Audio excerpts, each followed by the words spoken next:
So ayun nga mga bossing, prepare muna tayo ng gamit para sa gagawin nating pre-haircut ngayong Father's Day, para kahit sa simpleng paggugupit lang makapagbigay saya tayo sa mga kapwa natin tatay. Nga mga barbers, andito nga po pala kami sa Lusanya Highway. Yan, dito kami nakaabot maghahanap lang. So, ayun nga mga bossing, ito nga pala yung aking kasama dito sa pagsiservice, si Russell. Ayan, at sinimulan ko na nga po mga bossing mag-setup ng aking mga gamit para masimulan na ang aming paggugupit. So ayun, katatapos nga lang po natin mag-setup, pero kung meron na kagad umupo sa ating pwesto. Nagpapasalamat nga po pala kami kahit libre ang paggugupit namin, pinagtiwala nila ang buhok nila sa amin. Kasi pag sinabing libre, kadalasan pumapasok sa isip, isisirain lang kanilang buhok, kaya bihira po ang nagpapagupit sa mga libre. Pero kahit libre, dapat ayusin din po natin.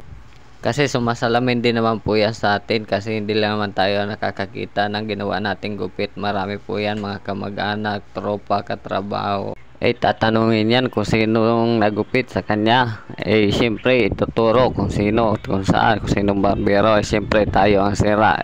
Kaya mas mabisa talaga yung ayusin natin, pagandahin natin, papugiin pala natin, hindi pagandahin. Joke lang.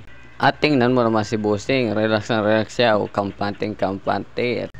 Wala pa pong salamin yan, sabi nga lang surprise haircut, biglang pugi.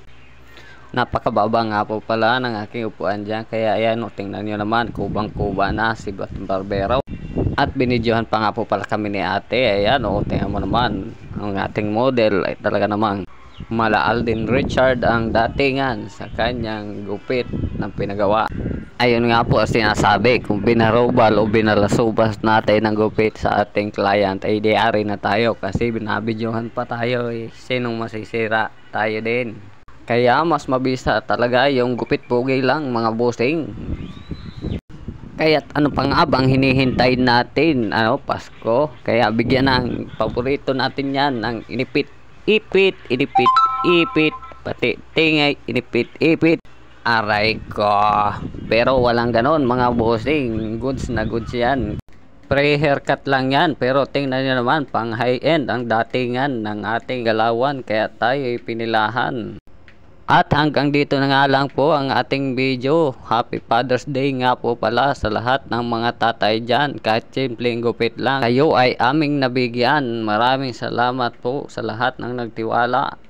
Bye bye.